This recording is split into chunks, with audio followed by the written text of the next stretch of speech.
नमस्कार साथियों, मैं आनंद प्रकाश पांडे एन मिश्रा क्लासेस में आप सभी का स्वागत करता हूं। जैसा कि हम लोग अध्ययन कर रहे हैं शिक्षा के दार्शनिक एवं समाजशास्त्री आधारगत परिप्रेक्ष्य में, उसमें हम लोग आज अध्ययन करेंगे भारतीय दर्शन एवं शिक्षा। क्या हम लोग अध्ययन करेंगे?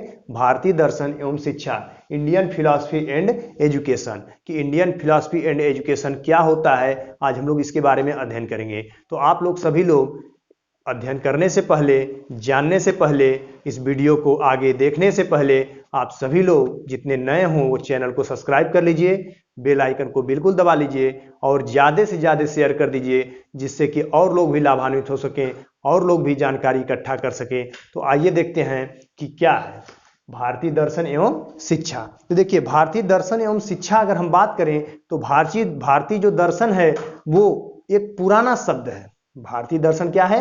एक पुराना शब्द है। पुराना शब्द से क्या मतलब है कि जिसका अर्थ ही होता है हमारा देखना, दृष्टि। जिसका अर्थ क्या होता है? दृष्टि।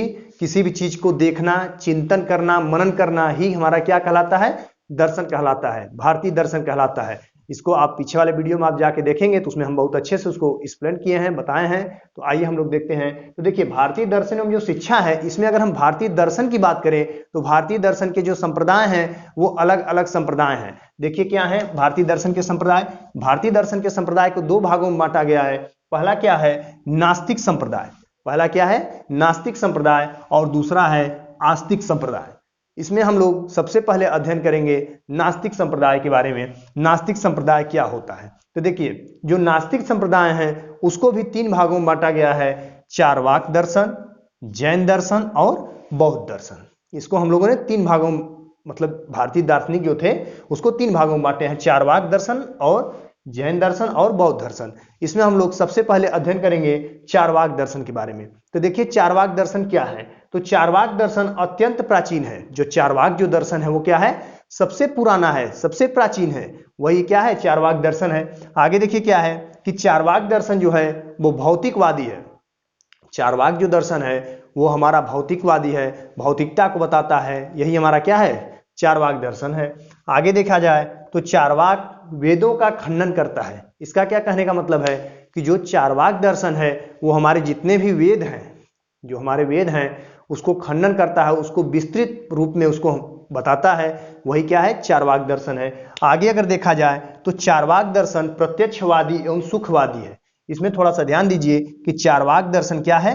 प्रत्यक्षवादी है और सुखवादी है। इसका कहने का क्या मतलब है कि हमारे दैनिक जीवन में जो प्रत्यक्ष रूप से दिखाई देता है, जिसको हम अपने आप को सुख देता है, हम प्रत्यक्ष रूप में हमको दिखाई देता है। जैसे हम जो कुछ भी सुख लेते हैं, हमारे पास पैसा न हो फिर भी हम क्या करें? कर्ज लें किसी से, और उसके बाद भी हम फोर व्हीलर में घूम रहे हैं, खूब आनंद ले रहे हैं।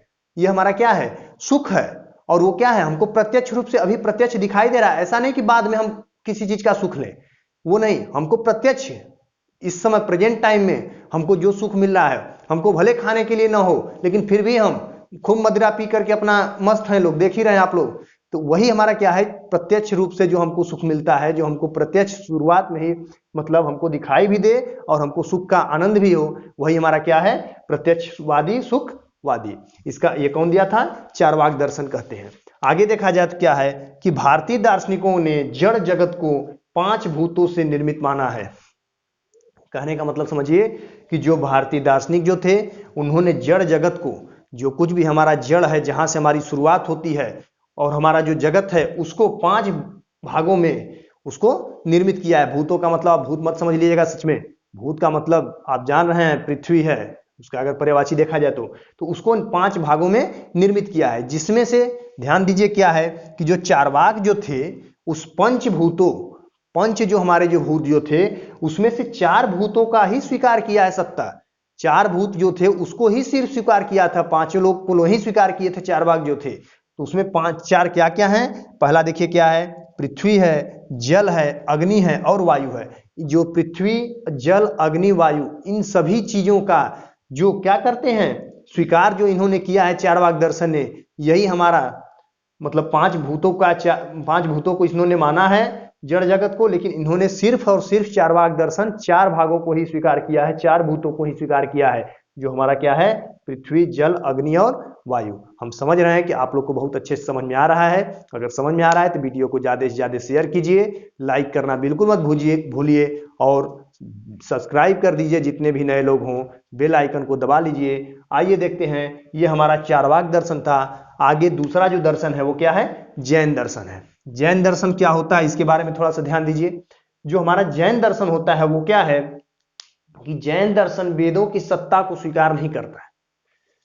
जो हमारा जैन जो दर्शन है वो देखिए यहाँ पे क्या था, चारवाक दर्शन क्या कहते थे, ये वेदों का खंडन करते थे, वेदों को विस्तृत रूप से बताते थे, वेदों को समझ लिए कि ये मानते थे। लेकिन जो जैन दर्शन है वो वेदों की सत्ता को स्वीकार नहीं करते हैं। ये वेद को कुछ नहीं मानते हैं, ये नहीं मानते हैं कि नहीं वेद कुछ है, तो वेदों की सत्ता को स्वीकार नहीं करते हैं। अगला देखिए दूसरा पॉइंट क्या है कि जैन दर्शन में शिक्षा का उद्देश्य व्यक्ति को मुक्ति की ओर प्रवृत्त करना है। कहने का मतलब समझिए कि जो जैन दर्शन है उसमें शिक्षा जो हमारा है, जो जैन दर्शन है उसमें हमारी जो शिक्षा है वो शिक्षा का जो उद्देश्य है, उनका जो उद्देश्य की हम क्या करना चाहते हैं, तो वो व्यक्ति को मुक्ति दिलाना।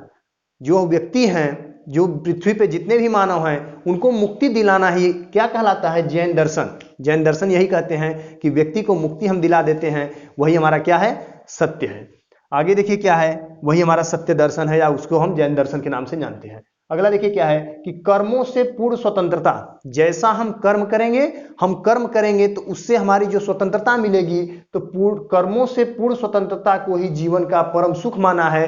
हम अगर अच्छा कर्म करेंगे तो अच्छा सुख हमको मिलेगा, हम स्वतंत्र रहेंगे, और बुरा करेंगे मतलब जैसा हम करेंगे वैसा पाएंगे। तो वही कह रहा है कि कर्मों से पूर्ण स्वतंत्रता को ही जीवन का परम सुख माना है।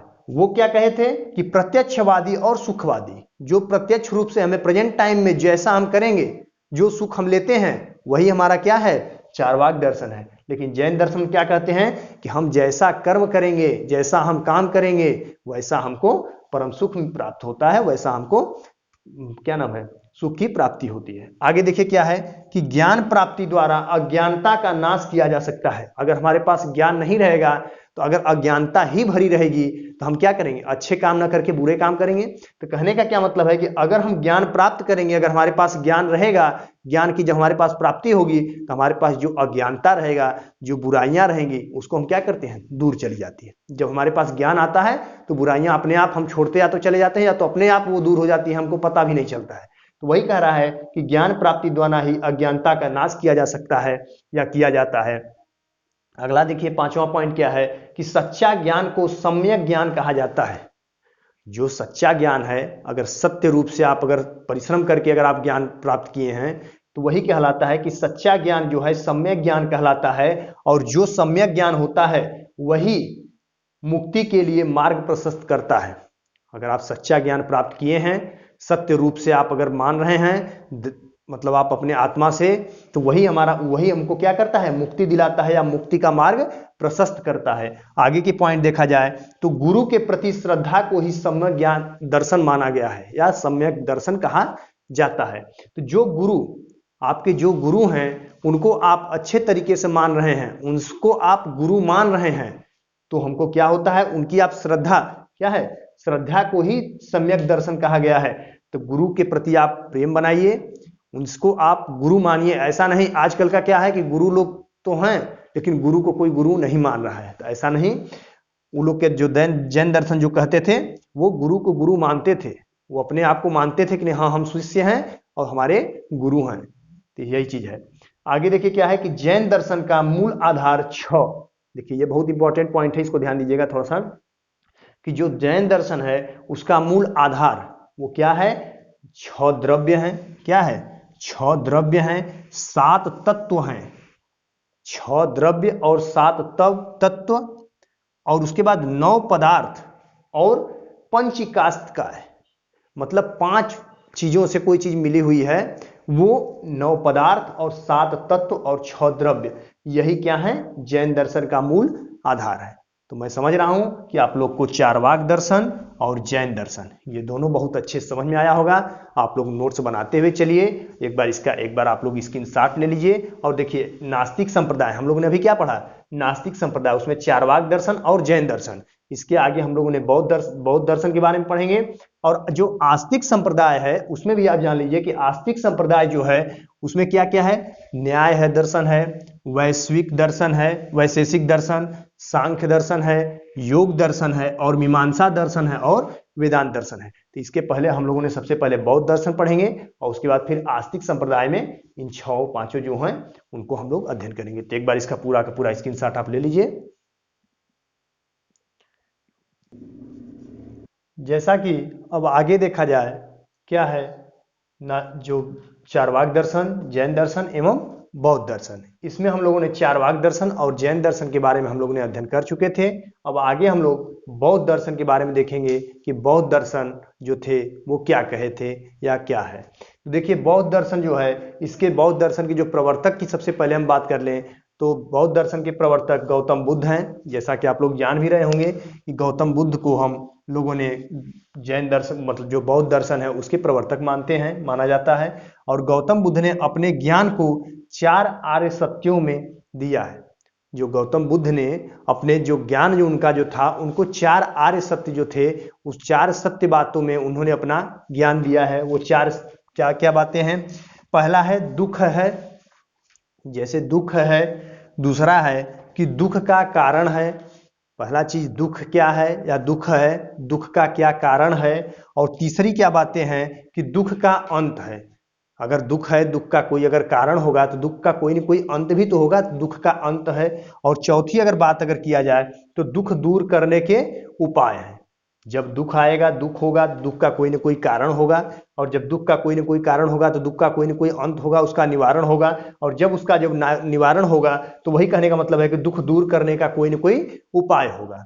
आगे देखिए क्या है कि महात्मा बुद्ध ने अपने चौथे आर्य सत्य में, देखिए इनका चौथा आर्य सत्य क्या था, तो दुख दूर करने के उपाय है। तो अपने चौथे आर्य सत्य के अंतर्गत दुख के निवारण के लिए अष्टांग पथ को महत्व दिया है। इनके 8 जो सत्य जो बातें जो कहे थे उसमें अष्टांग पथ के नाम से इन्होंने बताया कि 8 पथ जो है अष्टांग पथ है उसको महत्व दिया। उस अष्टांग जो पथ है वो क्या क्या है आइए देखते हैं। जैसे पहला क्या है, सम्यक दृष्टि, सम्यक दृष्टि होना चाहिए, सम्यक संकल्प होना चाहिए, सम्यक वाक होना चाहिए। कहने का मतलब देखिए सम्यक दृष्टि, समान दृष्टि से देखिए, सम्यक संकल्प, आप एक कोई न कोई संकल्प लीजिए, संकल्प करिए, संकल्प मतलब सम्यक वाक, जो भी कहिए सम्यक कहिए मतलब सत्य कहिए। आगे क्या है, सम्यक कर्मांत, सत्य काम कीजिए, सत्य कर्म कीजिए, अपना जैसा कर्म करेंगे तो कर्म कीजिए। उसके बाद क्या है कि सम्यक आजीविका, आप जो जीवन आपका है आजीविका जो है उसको अच्छे से जीविका अपना करिए, जीवित रहिए, मतलब हाँ अपने आजीविका को अच्छे से चलाइए। आगे क्या है कि सम्यक व्यायाम, अपने आप को आप व्यायाम करिए। आगे क्या है कि सम्यक स्मृति, जो कुछ भी आप कर रहे हैं उसको अपने स्मृति में लाइए, जो कुछ भी आप कर रहे हैं उसको आप अपनी स्मृति में ग्रहण करने का प्रयास करिए। आप मतलब एक जैसे व्यायाम होता है तो व्यायाम आप जब करते हैं तो आप पूरी बातों को जैसे आप पढ़ रहे हैं उसको आप ध्यान दीजिए, ध्यान लगाइए, अपने स्मृति में उसको लाने का प्रयास करिए। जैसे आप पढ़ाई करते हैं तो पढ़ाई करते समय क्या होता है, कुछ बातें कुछ लोग को जल्दी याद हो जाती है और कुछ वो क्या करते हैं अपना चिंतन करते हैं, मनन करते हैं, धीरे धीरे उससे क्या होता है दिमाग में स्मृति में उसमें बैठने लगता है। तो वही कह रहा है कि स्मृति में लाइए, अपना ध्यान लगाइए। आगे क्या है कि सम्यक समाधि, लास्ट में सबसे क्या है कि सम्यक समाधि। आगे देखिए क्या है कि इसका अनुसरण करने के लिए जब इन 8 जो अष्टांग पथ जो है इसका जब अनुसरण जो भी व्यक्ति करता है वो व्यक्ति पूर्ण शिक्षित होता है, उसको हम पूर्ण शिक्षित कहते हैं, वो सभ्य होता है और अनुशासित होता है। ये अष्टांग पथ का जो मतलब अष्टांग पथ को जो ग्रहण करता है वो क्या क्या होता है, वो अनुशासित बनता है, उसको हम अनुशासित बनाते हैं, वो सभ्य व्यक्ति होता है और वो क्या होता है, शिक्षित व्यक्ति होता है। आगे अगर हम कहा जाए, अगर देखा जाए कि बौद्ध जो दर्शन जो था तो बौद्ध दर्शन को 2 भागों में, इनके जो संप्रदाय जो थे वो कितने भागों में संप्रदाय इनके हैं, 2 संप्रदाय हैं। पहला संप्रदाय क्या है, हीनयान, हीनयान संप्रदाय है। दूसरा क्या है, महायान संप्रदाय है। तो अगर इनसे अगर क्वेश्चन में पूछ दे कि बौद्ध धर्म जो था उसके संप्रदाय क्या क्या हैं, तो आप बताएंगे इनके दो संप्रदाय हैं, पहला है हीनयान, दूसरा है महायान। तो आज हम लोगों ने जो अध्ययन किया भारतीय दर्शन एवं शिक्षा में, उसमें भारतीय दर्शन के संप्रदाय, और भारतीय दर्शन के संप्रदाय में हम लोगों ने एक नास्तिक संप्रदाय, एक आस्तिक संप्रदाय के बारे में पढ़ा, और नास्तिक संप्रदाय में चारवाक दर्शन, जैन दर्शन तथा बौद्ध दर्शन के बारे में अध्ययन किया, जो कि बौद्ध दर्शन था। और आगे अब अगले वाले वीडियो में हम लोगों ने अध्ययन करेंगे आस्तिक संप्रदाय के बारे में कि आस्तिक संप्रदाय क्या होता है। तो इसमें देखिए क्या क्या है, न्याय, वैशेषिक, सांख्य, योग, मीमांसा एवं वेदांत।